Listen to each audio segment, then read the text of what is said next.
वज़ीर ममलकत बराए PMO doctor Jitendra Singh ने साफ कर दिया है कि जम्मू कश्मीर और मुल्क की दीगर रियासतों में मौजूद रोहिंग्याई मुसलमानों को वापस जाना होगा। इन्होंने यकीन दिलाया कि मरकज़ के तमाम कानून जम्मू कश्मीर में नाफिज किए जा रहे हैं। वो जम्मू में एक तकरीब से खिताब कर रहे थे। पेश है समीर भट्ट की एक खास रिपोर्ट।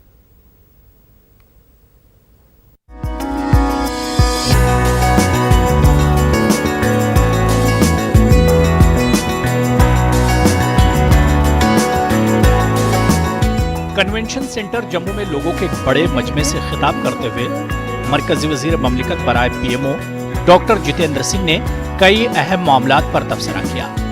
ये तकरीब 3 रोजा कैपेसिटी बिल्डिंग प्रोग्राम के तहत मुनक्किद की गई थी। महकमा एडमिनिस्ट्रेटिव रिफॉर्म्स और दीगर एजेंसियों ने इसका इनेकाद किया है। जितेंद्र सिंह ने कहा कि अपोजिशन जमातें शहरियत तरमीमी कानून पर गैर जरूरी तौर पर हल्ला मचा रही हैं। सिंह ने कहा कि जम्मू और मुल्क के दीगर मकामात पर रोहिंग्याई मुसलमान गैर कानूनी तौर पर मुकीम है। मरकजी वजीर ने कहा कि मोदी हुकूमत का अगला एजेंडा तमाम रोहिंग्याई बाशिंदों को उनके आबाई वतन वापस भेजना है। We have had a sizable population of Rohingyas है, उनको जाना ही होगा। उसकी डिपोर्टेशन की क्या व्यवस्था होगी, केंद्र उसकी चिंता कर रहा है। उसकी सूचियां भी बनाई जाएंगी।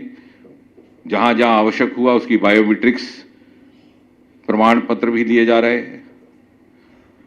Because Citizen Amendment Act does not give any leverage to Rohingyas. They do not belong to any of those 3 countries. They do not belong to any of those 6 minorities. And it is for the analysts and the researchers to find out how at all they came over here. Jitendra Singh ने उन अनासिर पर भी निशाना साधा जो जम्मू कश्मीर में मरकजी कवानीन के निफाज पर शुक्कूक व शुबहात का इजहार कर रहे हैं। उन्होंने कहा कि यूटी अब बराह रास्त मरकज के जेरे इंतजाम है। उन्होंने कहा कि कम से कम 1500 पुराने कवानीन को खत्म करके 800 नए कवानीन को नाफिज किया गया है। And even many from my biradari, the political biradari, still are stuck to the tricks of the past.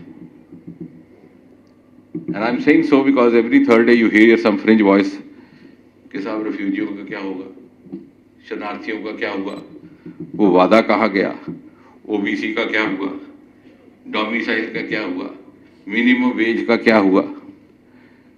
And I wish to reiterate once again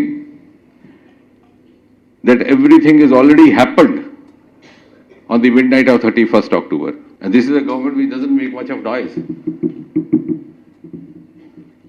All the central acts, more 100 and 800 so, have become absolutely applicable in toto from the midnight of 31st October. It's possibly those who raise such voices are still conditioned to the politicking of the earlier times.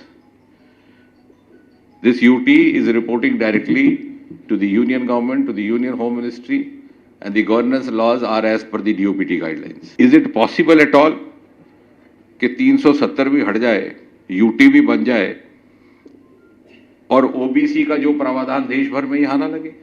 ये शक व शुबा आया कहाँ से, यही समझ लिया। मरकजी वजीर ने अफसरान पर जोर दिया कि वो लोगों, खासतौर पर पसमानदा इलाकों के लोगों के फलाह व बहबूद के लिए काम करें। उन्होंने कहा कि मोदी हुकूमत का मिशन है कि गरीब आवाम के लिए काम किया जाए। जितेंद्र सिंह ने नौकरियों और मकामी लोगों की जमीन के तहफ्फुज़ के अलावा हदबंदी कमीशन की जल्द तश्कील का यकीन दिलाया। उन्होंने लखनपुर टोल प्लाजा खत्म करने का भी जिक्र किया। लखनपुर का टोल कल खाली हुआ। In a single day, there has been a reduction in the price of essential commodities. I was discussing with the Chief Secretary, cement gone down by 60 rupees per quintal. ये मोदी सरकार है, हमने आम आदमी के लिए काम करना है। It might pinch some of those who are making benefit out of this, but we'll go ahead to address the last man in the last queue. इसी तरह से और commodities में भी कमी आई है। One nation, one tax तो एक बात रही। Unnecessarily, even after the passage of GST, this was a huge anomaly. In spite of Mr. Arun Jaitley so passionately following up this GST law, the then state of Jammu and Kashmir and its government refused to take away that toll post. We had to do away with this anomaly. इस 3 रोजा conference में अफसरान की capacity building को बेहतर बनाने पर खास तवज्जो रही। जम्मू कश्मीर में तरक्की से मुतालिक चैलेंजेस से कामयाबी से निपटने के हवाले से भी तबादला ख्याल होगा। न्यूज़ 18 के लिए समीर भट्ट की रिपोर्ट।